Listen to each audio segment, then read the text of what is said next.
Hello, hello, hello, and good evening. A rare version of the off ramp at night, kind of late at night. It's 9:36, April 9th. I'm doing this later tonight because it was just published on X that the New Jersey PBS, the New York, New Jersey PBS station is going to be re-airing the broadcast of my interview dealing with Gold Bar Bob, and that will be this weekend on Saturday, 8:30 a.m. at my NJPBS, Sunday at 8:30 a.m. and 11:30 a.m. at my NJPBS, and 10:30 a.m. at News 12 New Jersey. So that will be the schedule this weekend. If you guys didn't catch the interview the first time around when it was broadcast, I believe in February, I believe. Um, or even late in January. If you didn't catch it, you can catch it again. It's a really important interview. I had a great time doing it, but it was important because uh, the book Gold Bar Bob really gets into what the multipolar world is going to look like. Okay, like it's already here, and we're already seeing signs of it. And Gold Bar Bob is a really good template for understanding how the multipolar world is going to work, at least on the political level, and a lot on the basically where the politics overlaps with power, commerce, and the geopolitical economy. Gold Bar Bob is an excellent book for that, to be able to understand that, because if you guys haven't noticed, there's a lot of discussion now around about because of the Iran conflict concerning this idea of a multipolar world. How uh, the United States is it's ceding its leadership as the one power that everyone else circles around, and now we're going to a place where it's going to be several countries deciding what's going to happen throughout the world, which is, we're kind of at that place now. I think we've always been at that place. I think this is sort of a mind game being played a little bit, but there hasn't been a situation where it's just been the United States ruling over everyone. I mean, that's just not been the case. It seems like it's been the case. It hasn't been the case. But with that said, we're headed to a place where it's supposed to be different now, and everything is multipolar, and China and Russia and India and others are going to have a bigger say in what happens now, and which is fine and it's great, right? But you'll see, because of if you read Gold Bar Bob, if you watch my interview over the weekend, the rebroadcast of it, what you'll see is that in a multipolar world, what happens is um, allegiance to one cause or one nation becomes paramount for anyone operating in a multipolar world. You can't have more than one master in a multipolar world. You're either going to be with the Chinese or with the Russians or with the Americans, but you're not going to be with everybody because, as I wrote a piece today, you can't have two masters. You can't ride two horses at once. You can't fight on three fronts at once. And so a multipolar world forces allegiances. It forces everyone into a team, into a camp, into a bucket. And once that happens, the team that has the most cohesion tends to win. Okay. And so people look at the United States and our democracy and how messy it is, and they go, "Ooh, man, you guys can't get any kind of cohesion. You're going to be in a bad spot in this multipolar world," right? And other countries like China, they're like, "Oh, they're going to have a big advantage because they make all of their citizens do whatever they say. There's top end control for 1 billion people. No one can move an inch without the CCP directing every single movement from the top." And so people think in the multipolar world, countries like China will have a bigger advantage because they're a lot stricter, right? And you'll see that, in a multipolar world, what will happen is a lot of nations will tend to go towards dictatorship. And the reason why is because that's the quickest way to get cohesion. That's the quickest way to get your identity and to hold it. and to force your populations under it, because if you don't do that, you can't survive in a multipolar world. Why do I say that? Well, if you look at Bob Menendez, he's a perfect example of one of the politicians who suffered, the some of the bad side of what a multipolar world brings. And what do I mean by that? Well, when Bob Menendez was the chairman of the Senate Foreign Relations Committee, he began to act as a foreign agent for the nations of Qatar and Egypt. And he was able to do that because the nations of Qatar and Egypt understand full well that they are competing in a multipolar world. They understand this. And when nations like Egypt or Qatar are competing in a multipolar world, they have to play their cards right. And from their perspective, breaking the law by bribing government officials in America, that's no sweat off their back. And the reason why it isn't is because in their cultures, that's what you're supposed to do anyway. You're supposed to be bribing these guys anyway. And so in a multipolar world, these nations that bribe government officials all the time, that's a part of their culture, right? They bring it to us, the United States. And our politicians who aren't up to speed on how these other nations work and how a multipolar world is going to work, they get caught up in some stuff like Bob Menendez did. Right. And so what we're having now, if you really look at the media space, if you look at the political space, a lot of the chaos and the havoc is because we're in a multipolar world, and these other nations with other standards for their cultures. I'm not saying it's bad or good. We have corruption in the United States too. It's just different.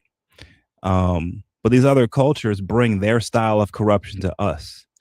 And that's our challenge in America, is being able to interact in this multipolar world without giving up our identity when it comes to ethics, when it comes to our cultural identity, and when it comes to our leadership. Because our culture says that our leaders, our elected officials, are our servants. They serve the people. That's our culture. Okay.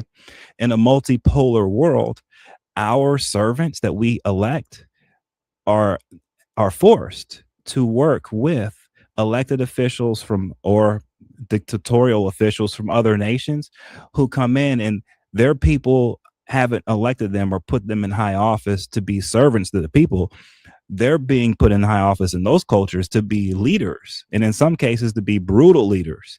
And so these leaders come and they interact with our servants, and you see how that how that power play works. That's an issue. That's a cultural problem that we're running into all of the time, and we haven't gotten used to it. These are the challenges that we have. And then you can look in the media space, and the same thing is happening, where our influencers are getting money, dark money, right, to pay them, whether it's through marketing, advertising, or whatever you want to call it, $7,000 per X post, or whatever you want to say. But we have foreign uh, nations, very powerful nations, that have figured it out and said, hey, we need, in a multipolar world, the way we can influence America is we can start paying their social media people, their media people, to start telling a story that we need to be told here in China. The Chinese people need the Americans to hear this. So we're going to pay these social media guys to push our narrative. That's what's happening in the social media space. That's what's happening in the media space. And so here's the issue with all of this. And this is why Gold Bar Bob is important. And this is why looking at it through this lens is important, because without transparency, we're in big trouble. We're in huge trouble. And none of our elected officials are seeing this. See, the advantage we have as a democracy in America, and the advantage we have as having our elected officials be our servants, is we can get transparency. We can get it, right? The Chinese people, they can't get it. The Russian people, it's impossible. But we can actually get it here. Our citizens can. And so in a multipolar world, that's where our advantage lies. And we're squandering this advantage, okay? Because here's what happens when you open up the books in the United States and you bring transparency here. what you're doing is you're also exposing and opening up the books of all of the other nations dabbling in our water, dabbling in our pool. Now we get to see what they're doing and what they're up to. See, in their nations, their people will never be able to see what we are up to in their nations. See, we can go into other nations and do stuff now under the cover of night. And because these nations are never transparent and they never will be, it's actually can be used to our advantage. See, so there are things that are going to happen in this multipolar world where it seems like, oh, there's disadvantages for the United States and it's all advantages for these other guys. Not true. But the problem that we have in the United States is we have to worry about sliding towards having a corrupt government where our elected officials become ensnared by foreign interests who are bribing them. Bob Menendez is the perfect example. So tomorrow, for the weekend, if you guys can, catch the rebroadcast. Everybody who's on right now in the New York, New Jersey area, take a look. I thought it was excellent.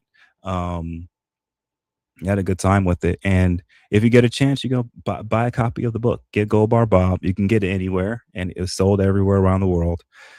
And just take a look at what's really happening in this multipolar environment, the type of pressures and situations our elected officials are having to be met with. And, we can, once you see that, now we can start having a debate about what our elected officials need to do to start adjusting this environment for us, to give us the advantages that we deserve and that we've earned. The multipolar world is not a bad thing in and of itself, but it's up to our leadership to step up to the plate and make the changes necessary to get us in position to win. And that's it. I think it's that simple. But a good start is to take a look at where some of our elected officials are failing in this multipolar atmosphere. Gold Bar Bob, the book, is it's just a great tutorial on that. And it gives us all a good idea of where we need to be headed when this multipolar world begins to coalesce more and we get to see more of what it's all about. So anyway, really thank everybody for joining me. If you really like what I'm sharing, please subscribe. I appreciate all the support. And I will see you guys again tomorrow. In the meantime, have a good night. I appreciate it. Take care.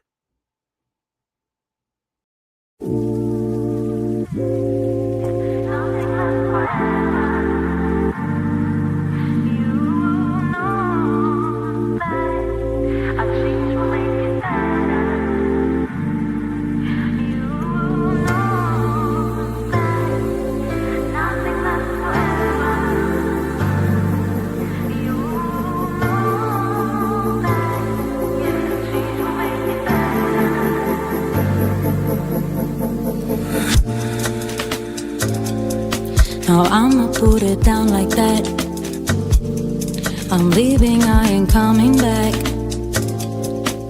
You don't like the way I act anyway. You really don't have to react. Don't try to change my mind, in fact. Honey, I've already packed all my stuff. We're no longer kids, let's move on. And you are not my kid, so I'm done. Please don't make me pull my gun. Sorry boy, I can't be the one. You know it, yeah. Nothing lasts forever. You know that a change will make it better. You know that nothing lasts forever. You know that, yeah, change will make it better.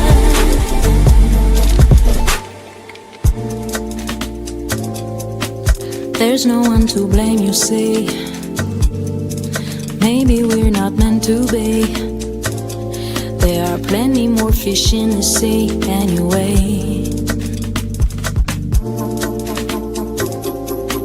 Every day's a different thing, so I'm not into wedding rings.